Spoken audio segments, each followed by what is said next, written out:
வெளிநாடுகளுக்கு நம்ம வந்து லேபராக வேலைக்கு வரோம் அப்படின்னா, ஒரு கம்பெனியில் வந்து ஒரு 100 பேர் வேலை பார்க்குறாங்கன்னா, அதில் ஒரு 10 சூப்பர்வைசர், ஒரு 5 டிரைவர், இல்லை ஒரு 20, 30 பேர் தான் வந்து ஒரு நல்ல ஜாபில் இருப்பாங்க. பாக்கி எல்லாமே லேபர்னால் நம்ம ஊரில் கூலி வேலை பார்க்குற மாதிரி தான் பார்க்கணும்.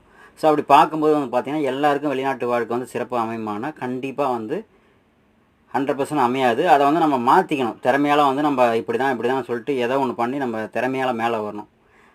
ஸோ அப்படி மேலே வந்தால் மட்டும்தான் வெளிநாட்டில் நல்ல ஒரு லைஃப் வாழ முடியும். அப்போ வந்து ஒரு சகோதரர் லாஸ்ட் வீடியோ போட்டுருவோம், எல்லாருக்கும் அப்படி இல்லை, எல்லாமே சந்தோஷமாக தான் இருக்கிறாங்க அப்படின்னு சொல்லிக்கிறாப்புல. வெளிநாட்டு வேலையில் வந்து பார்த்திங்கன்னா 70% வந்து பார்த்திங்கன்னா கஷ்டப்படுற வேலை தான் இருக்குது. லேபராக வரவங்களுக்கு நான் office, PR, citizens, green card இப்படி வரவங்களுக்கு நான் சொல்ல கிடையாது. லேபராக வந்து காசு கட்டிட்டு வந்து தான் காசை கட்டிட்டு தான் காசு எடுக்கிறதுக்கே வந்து 2 வருஷம் வீண் பண்ணுற தான் உழைப்பை வீண் பண்ணுறவங்களுக்கு தான் நான் சொல்லிட்டு இருக்கேன் தவிர, மற்றபடி வந்துட்டு இந்த பெரிய ரோயலாக இருக்கிறவங்களுக்கு வந்து நம்ம வீடியோ கண்டிப்பாக செட் ஆகவே ஆகாது. அதனால் வந்து நீங்கள் வருத்தப்பட்டுக்காதீங்க. வெளிநாட்டில் 70% கஷ்டம்